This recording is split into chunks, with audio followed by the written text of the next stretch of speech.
Bueno, ustedes saben que yo he creado un espacio que es para hablar de biografías de mujeres importantes, mujeres que nos cuentan cosas de su vida personal y que a través de ellas, primero que son mujeres admirables en todos los casos, y segundo, mujeres que lo que nos cuentan es realmente interesante.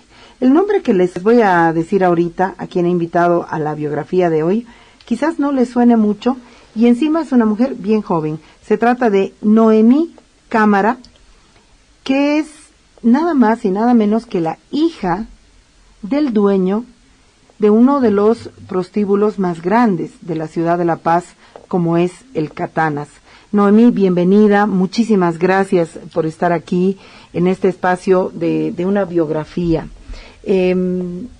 ¿Cómo estás? Muy buenos días. Muchas gracias realmente por el espacio que me estás dando y realmente me siento muy, conmocionada, pero creo que es una historia la cual tengo que compartir para que muchas mujeres aprendamos y no cometamos tal vez los mismos errores que mi familia ha cometido.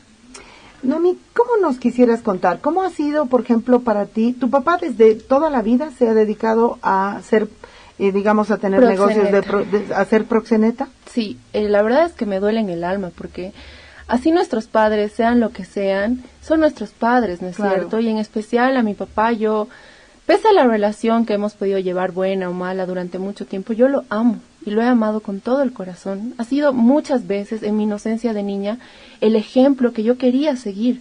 Veía una persona poderosa, una persona fuerte, una persona intocable, y tal vez esa ha sido la figura con la que yo me he criado con el paso del tiempo. Pero, ¿y a los cuántos años has entendido tú lo que significa proxeneta y además que tu padre es proxeneta?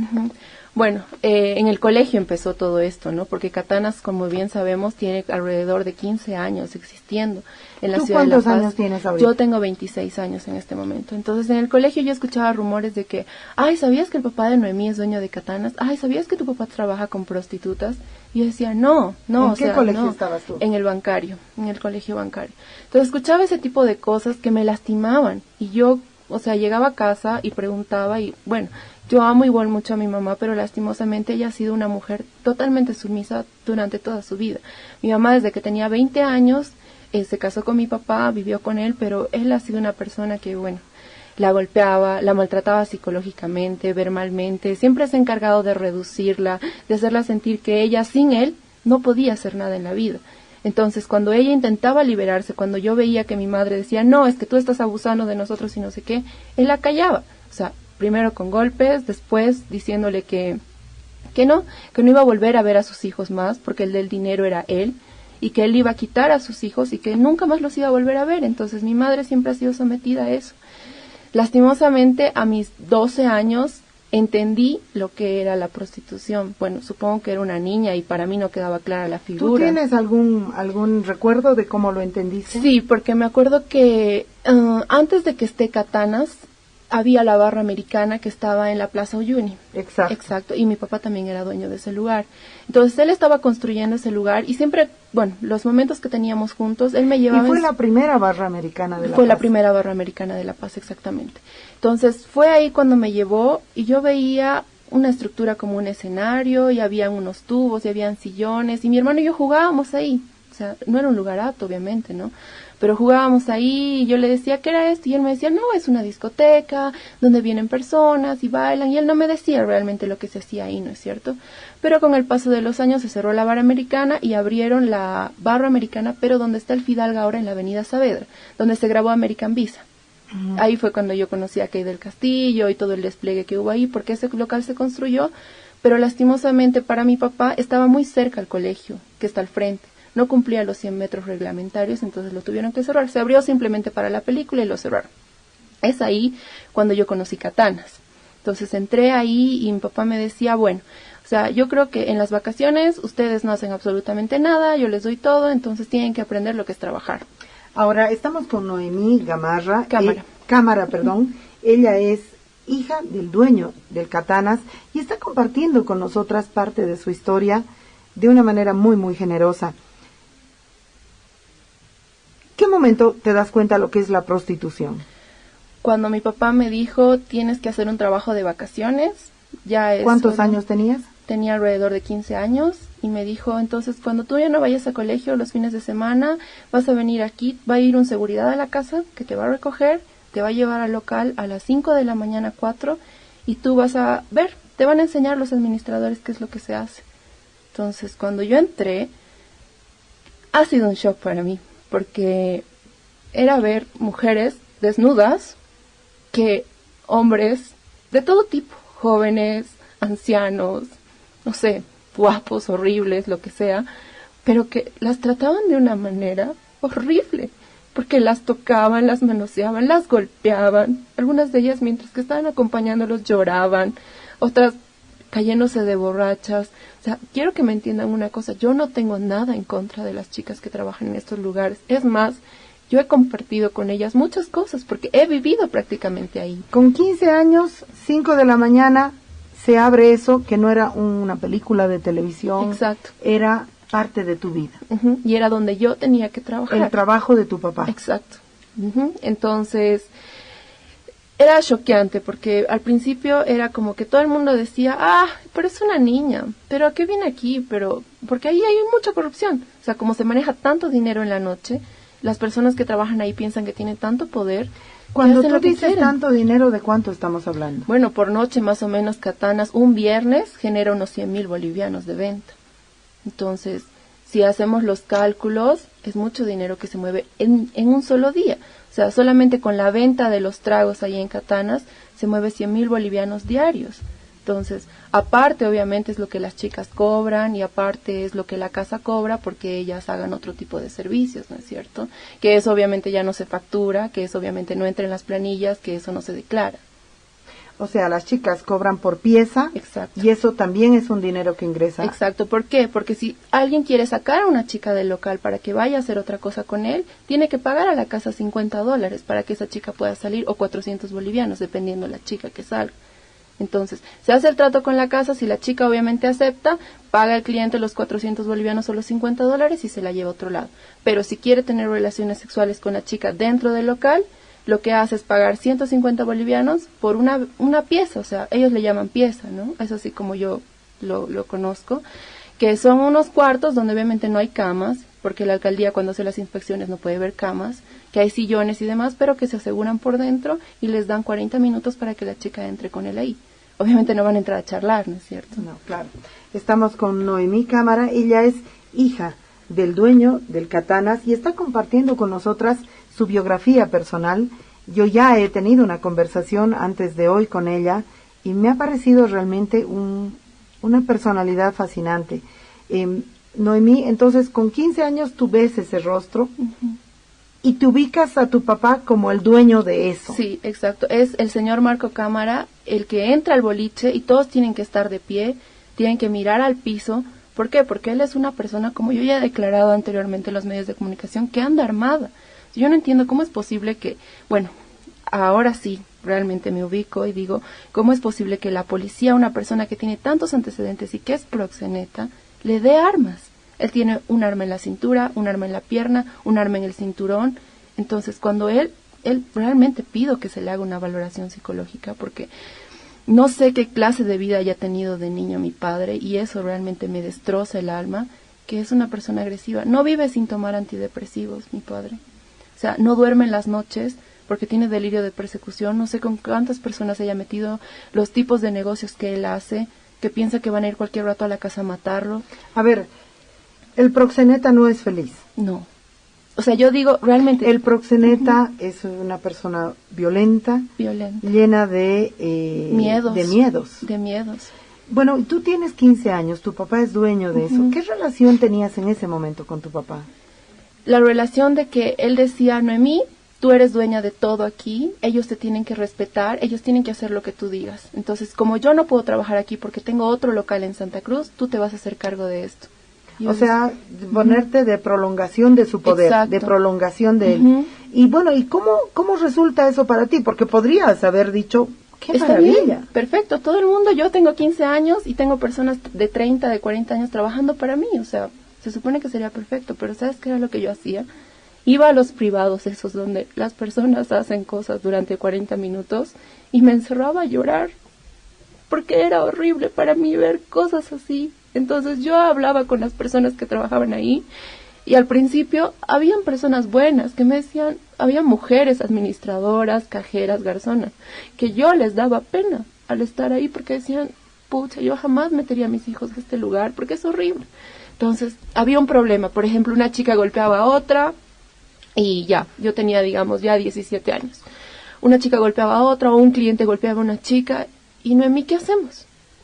Y yo decía, deme un momento por favor, porque tampoco podía mostrar debilidad, porque mi papá me decía, yo te he criado para que seas fuerte, para que nunca bajes la cabeza delante de nadie, para que todos hagan lo que tú digas. Entonces tú no puedes llorar, no puedes ser una persona débil. Entonces yo me encerraba y decía, bueno, respiraré. Y lo llamaba por teléfono y le decía, mira papi, lo que ha pasado es esto y no sé qué hacer. ¿Para eso te pago, Noemí? ¿Para eso estás ahí? ¿Para eso te he dejado encargada de todo eso? ¿Para que me digas que no sabes qué hacer? Mira, voy a hacer como si esta llamada nunca hubiera existido y te voy a dar 5 minutos para que me des la solución al problema. No sabía qué hacer. Y él consideraba que te estaba educando. Para él era la mejor educación, porque él decía que yo tenía que ser una persona fuerte, que tenía que formar carácter, porque yo de niña era una niña muy débil. Ahora, Noemí, ¿y no habían hombres que te tomaban por una puta más? Sí, claro que sí, porque yo me quedaba ahí a veces en las noches, supervisando el local y demás, pero habían hombres que se me acercaban, habían hombres que me jalaban el brazo, pero obviamente tenía personas de seguridad que yo pedía que estén ahí conmigo para que nadie se me acerque. Había muchas personas que le ofrecían a las personas de seguridad solamente por hablar conmigo pagarles o pagarme a mí y mucho más por acostarse conmigo. Entonces era tanta presión machista que yo sentía ahí adentro, porque una mujer ahí no es nada, es simplemente un objeto sexual nada más. No tienes ni voz, no tienes pensamiento. Esa es la gran fantasía del prostíbulo. Exacto, esa es la fantasía que se le vende a los clientes, ¿no es cierto? Una mujer que haga lo que tú quieras ahí, que ni siquiera hable ni abra la boca. Uh-huh. Bueno, ¿y qué trabajo hacías tú concretamente? Al principio me encargaba de pagar las planillas del personal. Pagaba al personal sus sueldos, porque todos los sueldos se liquidan diarios ahí en el local. Entonces pagaba, ya. Pero después mis responsabilidades iban creciendo, entonces me dedicaba a la administración del local. Entonces yo tenía que ver que se paguen proveedores, tenía que ver que no falten tragos en la noche, tenía que ver que se les paguen a las chicas, porque, bueno, mi familia está metida en ese lugar, ¿no es cierto? Entonces mi tía, que es Sandra Cámara, que es la hermana de mi papá, trabaja ahora actualmente mucho tiempo de administradora ahí. Incluso ella es la que me ha enseñado varias cosas de las que yo tenía que saber para trabajar ahí. Pero ella no es una persona que yo digo, siendo mujer, eso es lo que yo rechazo en contra de ella, que siendo mujer te aproveches de las chicas que trabajan ahí. ¿Cuánto ganan las chicas? Bueno, se les paga a las chicas dependiendo si son... Hay 2 tipos de chicas, de show y de sala. Las chicas de show ganan por show 400 bolivianos a 300 bolivianos dependiendo su show. Y se les paga aparte todos los tragos que ellas consuman, ¿no es cierto? Se les da por cada trago 2 manillas. Y cada manilla representa 15 bolivianos. Entonces, por cada trago ganan 30 bolivianos. Hay chicas que a veces hacen unos 1.800 bolivianos por noche. Hay otras chicas que hacen 500. O sea, es dependiendo de las chicas, ¿no? Entonces, hay muchas que están ahí, obviamente, por gusto, porque les gusta, porque es una manera que según ellas consideran buena para hacer dinero. Hay mujeres que realmente, María, te estremece el cuerpo escuchar las situaciones que hay ahí, las historias que realmente hay ahí. Hay mujeres que son padre y madre para sus hijos. ¿Cuántas mujeres hay? Alrededor de unas 80 mujeres que trabajan ahí, a veces 100. Ahora estamos con Noemí Cámara, hija de... ¿Cómo se llama tu papá? Marco Cámara. Marco Cámara, es muy famoso Marco Cámara, y él es el dueño del Katanas, y ha sido dueño de la Barra Americana. Es dueño del César Palas también, el que está en el Club Hípico, del Club Hípico un poco más arriba, el último local que hubo tantos problemas, que los vecinos querían cerrarlo y demás. Obviamente, como en Katanas él no figura, él tampoco figura en el César Palas, pero él es el que ha construido ese local. Uh-huh. Y él era socio de Santos Ramírez. En sí, él es, bueno, estaba hablando de los Córdoba, ¿verdad? El hermano de uno de los hermanos Córdoba, que es Juan Carlos Córdoba, trabaja con mi papá en la ciudad de Santa Cruz. Entonces, es una relación medio extraña que al final no termino de entender, porque se supone que el dueño de la diosa, que es Ernesto Córdoba, según mi papá declaró la última vez, que es su peor enemigo. pero no creo que a tu peor enemigo le alquiles autos, le compres ropa, te saludes con él como si nada hubiera pasado y su hermano trabaje para ti. Ahora, Noemí, las compañeras de el Katana son libres, pueden no ir a trabajar una noche, pueden salirse a las 10 de la noche y no a las 5 de la mañana, son libres. Es una cuasi libertad, si se podría decir ahí. O sea, las mujeres que van ahí a pedir trabajo, obviamente se les pide requisitos para que la alcaldía no moleste y demás si son extranjeras. Bueno, se las esconde cuando hay algún tipo de operativo, porque ellas obviamente no todas cuentan con el objeto determinado que es para trabajar el permiso. Entonces se las esconden escondites que hay ahí para que la policía no las deporte. Entonces, bueno, pero al igual, o sea, la policía, inmigración, pagados por el señor Marco Cámara, porque se les da $200 mensuales a los funcionarios con los que se trabaja. Entonces los de la alcaldía avisan, va a bajar el operativo con el intendente, entonces hasta eso ya cubrieron las bebidas que no tienen registros y demás. Claro, por eso van a los prostíbulos pobres, a los prostíbulos donde estamos nosotras apoyando, que son autogestionarios, y no van a las grandes mafias. No, porque reciben un sueldo mensual. Claro. Entonces, las chicas no se las obliga a trabajar en ese sentido. Ellas son libres de ir y trabajar, pero cumplen un horario. Se tienen que quedar hasta que se les pague, porque por determinación del señor Marco Cámara, que es mi papá, chica que se va a la mitad de la noche, ya no cobra lo que hizo en esa noche. Cosa en la que yo obviamente me he opuesto. Y eso termina consumiéndote el cuerpo. Obviamente. Porque ¿cuántas horas tienen que estar? Desde las 10 de la noche hasta las 5, 6, 8, 10, 11 de la 10, mañana. 11, 12, 1, 2, 3, 4, 5. Ya son 8 horas. 8 horas. Y si hay que quedarse hasta las 8, pues se quedan hasta las 8. Claro, porque los clientes ahí se cierran la puerta y se quedan hasta las 10 de la mañana. Como tienen protección de la alcaldía, se quedan hasta las 10 de la mañana y no hay ningún problema. Se cierran las puertas, se llama radiotaxis y salen. A plena hora del día las chicas se las despacha y demás. Pero lo que sí... pero las chicas no ganan por hora. No, no ganan por hora, ganan por los tragos que ellas toman. Y entonces ellas tienen que emborracharse muchísimo. Tienen que emborracharse. Bueno, desde que hemos estado ahí, yo he intentado ver la forma de que no, y hemos conversado con los barmans y no sé qué, y se ha pedido que de alguna forma se les dé a las chicas refresco en vez de whisky. Pero hay muchos clientes que probaban el trago y decían, me estás estafando, me estás cobrando por gaseosa, ella tiene que beber. Entonces, pucha, se les hay una pulsión muy fuerte de los hombres porque se emborrachan. ellas se emborrachan. Porque obviamente les conviene a ellos, ¿no es cierto? También con el energizante, en este caso, que obviamente hemos tenido chicas que convulsionaban por tanto energizante que tomaban en la noche, que había que llevarlas a un hospital, con los ojos blancos, convulsionando. ¿Cuántas relaciones sexuales en la noche crees que hagan las chicas? Por lo menos unas 4, 5. Estamos con Noemí Cámara, hija de Marco Cámara, el dueño del Katanas, y ella nos está compartiendo su vida porque ella ha crecido allí. La hija del proxeneta, se podría llamar esta entrevista, y me parece tan impresionante la forma como hablas, la claridad que tienes, y eres changuita, eres bien jovencita. Bueno, entonces estabas de administradora. Sí. ¿Y saliste bachiller? Sí, salí bachiller, y cuando yo salí bachiller, esa fue la pelea con mi papá, porque yo siempre quise ser parvularia, aunque suene irónico. Tú saliste bachiller. Sí. ¿Por qué no abandonaste el estudio? ¿Cómo manejabas la vergüenza? ¿Cómo manejabas digamos, de alguna manera, tú entraste en una lógica de doble vida, sí, ¿no? Exacto, porque yo no quería que nadie se entere que yo era la dueña de ahí, porque sentía vergüenza. Tenía terror de que el chico con el que yo salía me tome por prostituta por trabajar ahí, o sea, no, odiaba esa presión social, entonces realmente era una doble vida. O sea, yo hacía lo que tenía que hacer. ¿Y en qué trabaja tu papá? Tenía miedo y terror a esa pregunta cuando era niña. Entonces decía, trabaja en Santa Cruz, tiene empresas, y desviaba el tema, porque para mí era horrible tener que confesar algo así. Y la figura ausente, digamos, de tomar decisiones ahí era tu mamá. O sea, Exacto. No te defendía, sino era como tu defendida más bien. Yo defendía a mi mamá, sí, porque a medida que yo iba creciendo, notaba el abuso que mi papá cometía hacia ella, y la que se enfrentaba a él era yo. O sea, él siempre ha dicho, Noemí, eres una mierda, digamos. ¿Por qué? Porque tú tienes mi carácter, y con la persona con la que yo me peleo es contigo. Entonces, ¿sabes? Ahora te respondo a la pregunta que me hiciste de que por qué salí bachiller. ¿Sabes por qué yo seguía estudiando y por qué salí bachiller y no me dediqué a eso? Porque era mi forma de liberarme, de salir de ahí. Porque si yo no salía bachiller, si yo no seguía estudiando, yo no buscaba mi vida, toda mi vida él me iba a obligar a trabajar ahí. Ahora, ¿cuál fue tu regalo de promoción? Mi regalo de promoción fue un auto.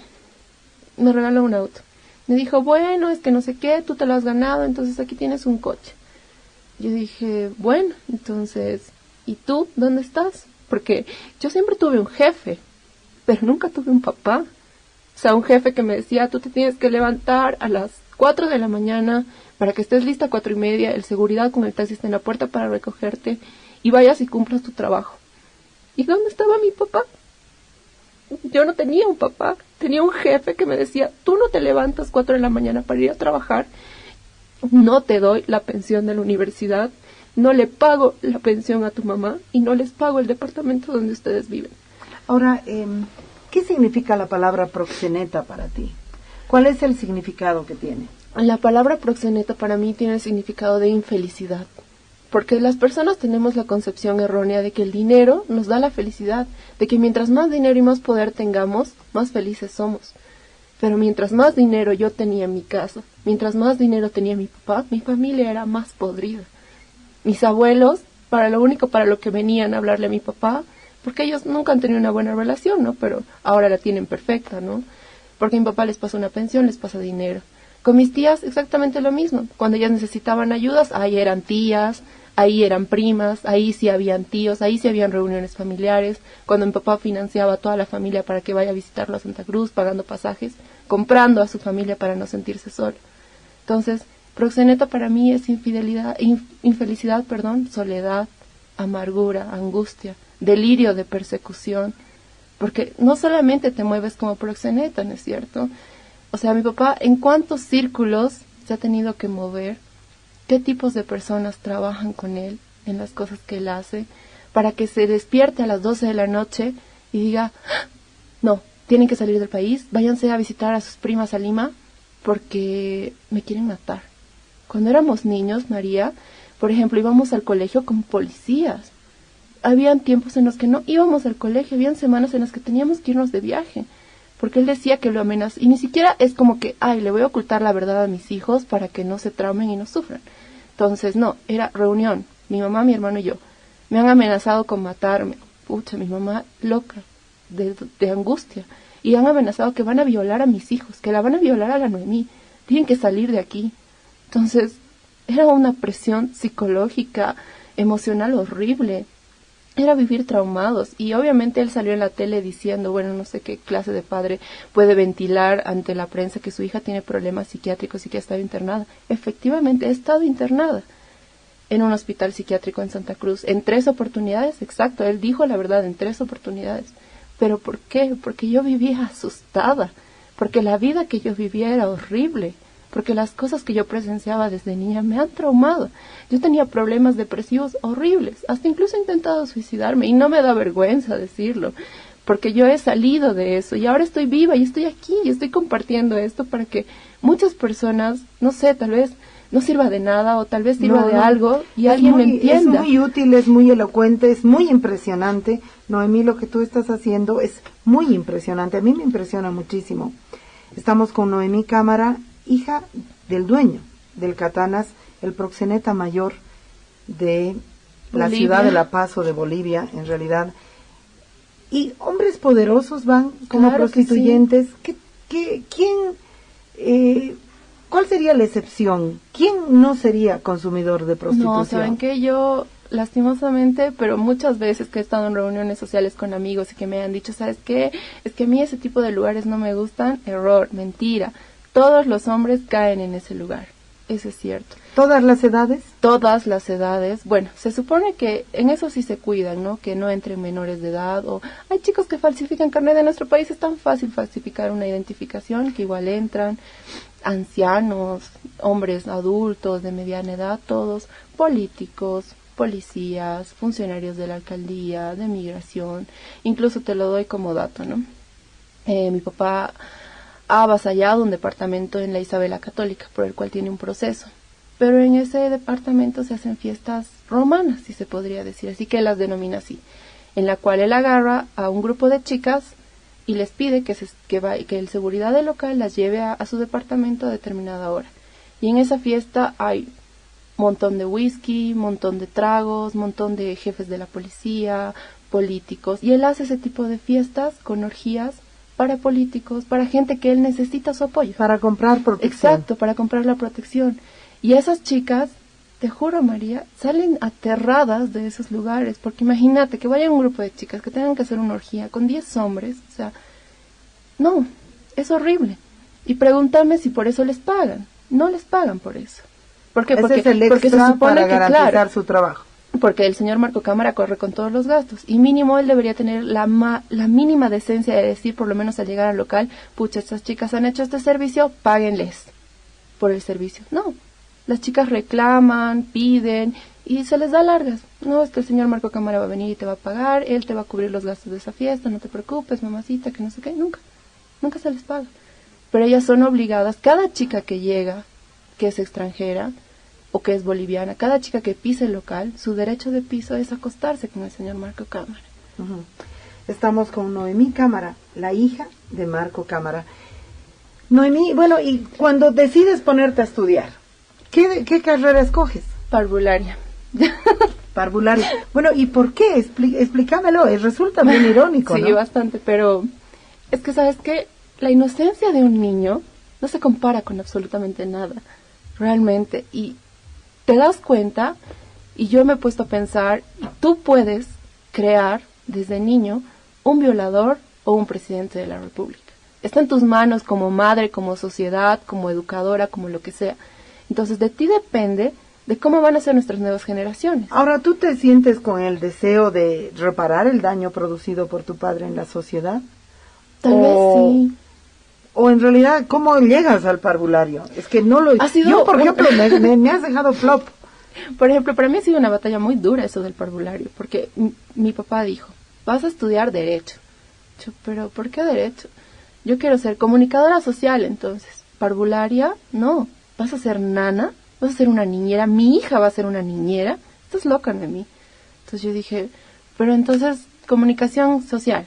Ya, comunicación social en la Católica, entré. Pero la presión era tanta de que, vas a ser una periodista, te vas a tener que ir a lanzar debajo de una protesta para que te pisoteen para obtener una nota. Qué vergüenza. Entonces, era tanta la presión de él de que me hacía menos, que dije, bueno, voy a poder ser abogada entonces. Voy a entrar a estudiar Derecho como él quiere. Lo voy a hacer, porque él no me va a venir a decir que yo soy menos que él.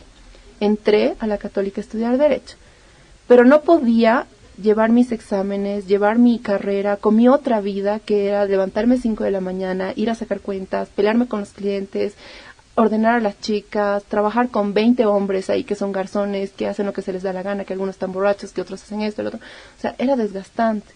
Entonces, al final, algo que no es tu vocación, no te gusta y no lo haces. Entonces, abandoné la carrera de Derecho. Sí, mi papá la pagó, le hice gastar mucho dinero, perdón, pero no la quise, entonces la dejé. Y él me dijo, no, entonces administración, porque tú eres administradora y me vas a servir, o sea, me vas a servir como administradora. Como parvularia no me sirves, como administradora sí. Me inscribió a la carrera de administración en la Católica y nunca fui a mis clases. Fui a 2 la primera semana y nunca más, porque ya no quería. Pero como a mí me pagaban un sueldo en el local, cuando yo iba, con los días que yo trabajaba y demás, yo juntaba ese dinero y yo me pagué el Instituto Balaguer. Entonces, ¿y has terminado tu carrera como parvularia? No, me falta, con todos estos problemas de su secuestro, más que katanas, más que el inmueble, más que todo lo demás, he tenido que congelar mi carrera porque recibía amenazas por su parte, porque bueno, mi papá, el héroe que siempre me iba a proteger y que me cuidaba con dinero, no con su amor, solamente con dinero, se volvió mi enemigo. ¿En qué momento él...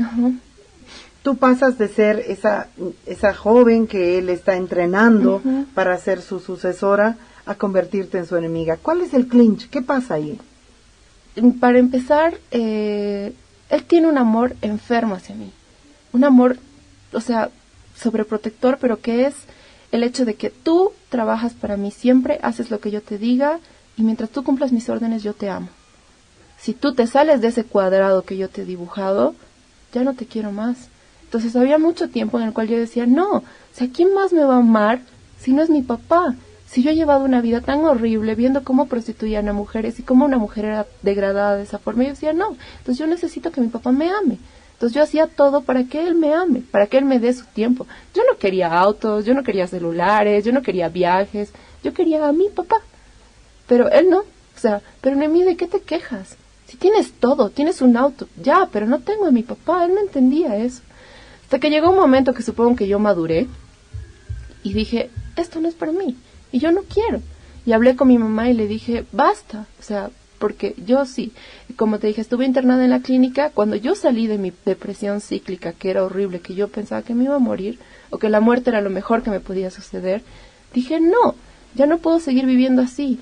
Entonces le dije, mamá, basta, o sea, ya, tú tienes derecho a rehacer tu vida, porque mi mamá nunca había tenido una pareja después de él, porque él venía a la casa, estaba un rato, se iba y no sé qué, pero tenía 20.000 mujeres alrededor. Claro.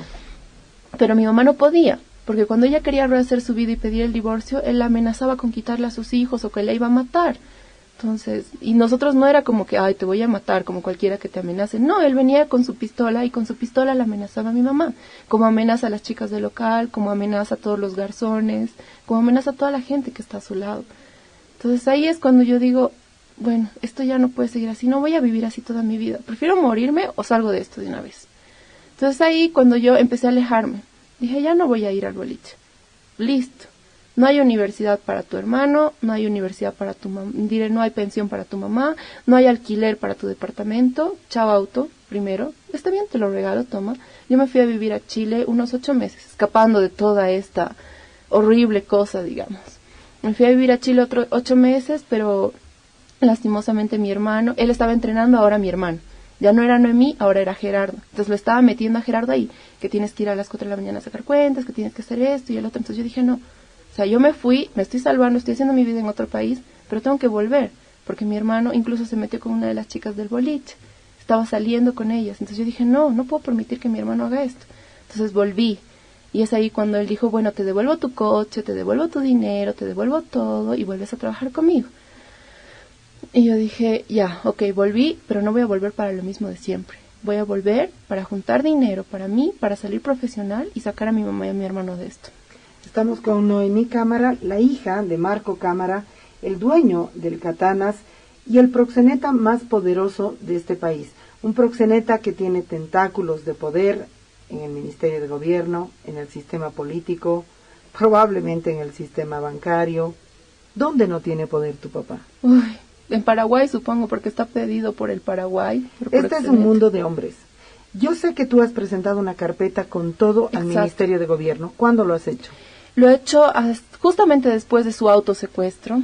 ¿Y alguna señal? No, no tengo ninguna respuesta. Y eso que te juro, María, que he hecho una carpeta lo más específica posible, como para un niño de los que con los que he trabajado en algún momento. Bien didáctico. Exacto, así con colorcitos, con pestañas, con todo. Estas son las propiedades del señor Marco Cámara que tiene a nombres de otras personas. Estos son los palos blancos que utiliza el señor Marco Cámara. Este es el pasaporte del sujeto venezolano que trae a las chicas desde Venezuela para trabajar aquí. Estos son los pasaportes de las chicas que han llegado el 2014 de Venezuela a prostituirse aquí en La Paz. O sea, todo por carpetas, por partes, y una carta que detalla absolutamente todo y pidiéndole por favor al ministro garantías, porque con toda la información que yo le he presentado, no dudo que él pueda venir y hacerle algo a mi madre mañana o incluso a mí. ¿No tienes miedo? Justamente quiero ir ahí. Sí, la verdad es que temo por mi mamá y por mi hermano, porque él sabe que ellos son mi punto débil, él sabe que son las personas que yo más amo, pero no, y así como le dije ese día en la entrevista que tuve en un canal a mi papá, lo siento, pero yo ya no le tengo miedo. Ya no le tengo miedo, o sea, puede hacer lo que quiera. Ahora, ¿qué es lo que tú quieres, Noemí? Porque también yo quiero que el público entienda que Noemí ha venido aquí a Mujeres Creando. ¿Qué piensas que nosotras podríamos ofrecerte? Y también, ¿qué es lo que tú quieres? Quiero, justamente te agradecía por esta entrevista y por el espacio que me estás dando, porque yo he venido a pedir ayuda, porque yo no tengo el dinero que él tiene. No juego a la par con él. Somos enemigos, claro, como él dice, pero no a la par. Sobre todo tú no tienes los vínculos de poder obviamente que él tiene. No, o sea, yo voy a ir a pedir al gobierno que me ayude y ni nadie me va a hacer caso. Él con una llamada ya listo, ya solucionó sus cosas. Entonces, en toda esta vida que he vivido horrible y demás, alguna luz supuestamente para mi liberación salió. Él puso el inmueble de Katanas a mi nombre. Me dijo, mira, Noemí, que tú y tu hermano, que me van a matar, que algún día voy a aparecer muerto por esta gente con la que trabajo, entonces, por favor, vamos a ponerlo a tu nombre. Lo compramos del Banco Mercantil Santa Cruz del Remate a mi nombre. Al año siguiente viene y me dice, ¿sabes qué, Noemí? Lo siento, pero tengo que viajar a China. Entonces necesito dinero y págame por el inmueble que he comprado a tu nombre. Y dije, pero no es herencia. Me dijo, no, tú sabes que mis cosas son mis cosas y yo no dejo herencia a nadie porque al final, bueno, su concepción de padre es así. Entonces me dijo, bueno, como está tu nombre, necesito el dinero, anda a pedir un préstamo al banco, te lo van a dar y me das esa plata y es como que me pagaras, al final va a quedar para ti. Y me lo alquilas en el tiempo en el que yo voy a trabajar aquí con Katanas. Dije, bueno, no creo que me den el préstamo, pero bueno, fui al banco, solicité mi préstamo, me dieron los $200,000. Él me dijo, como yo no soy sujeto de crédito y yo no tengo cuentas en los bancos porque a él se las cerraron en algún momento y él, obviamente, porque no declara sus bienes, no tiene cuentas en el banco a nombre de él, me hizo depositar el dinero a una cuenta a nombre de uno de mis tíos. Deposité los $200,000 ahí y mi tío le iba haciendo los retiros de dinero para que él compre sus cosas, vaya a China y demás. En eso, el año pasado me dice, ¿sabes qué, Noemí? El inmueble ya no cuesta lo que tú me has pagado. Cuesta mucho más. Y necesito $300,000 más. Yo dije, pero ya te pagué por el inmueble. Y tú me pagas un alquiler para que yo pague el banco. O sea, ¿cuál es el problema? Yo no, necesito dinero. Tengo unos problemas con unos panameños que hemos hecho un negocio y no me ha salido bien, necesito plata. Entonces, me quería cobrar más dinero todavía. Y ahí es cuando yo ya zafé, ya me puse más fuerte y discutimos y le dije, no te voy a dar más dinero. Me dijo, entonces firma devolviéndome el local. ¿Cómo te voy a devolver un inmueble que yo ya te he pagado? Me dice, no, que no sé qué, que eres una mala hija, que cuando tu padre necesita apoyo tú no me ayudas, yo que te he dado todo lo que tú me has pedido, entonces a partir de ahora eres mi enemiga. Firmas los papeles o la meto presa a tu madre. Yo, pero mi mamá nunca ha salido de su casa, entonces ¿con qué la vas a meter presa? ¿Ya quieres ver? Yo le puedo inventar 1000 denuncias a tu madre para que caiga presa. Entonces ahí, cuando tu madre esté tras las rejas llorando, vas a venir de rodillas a pedirme perdón y vas a venir a firmarme los documentos.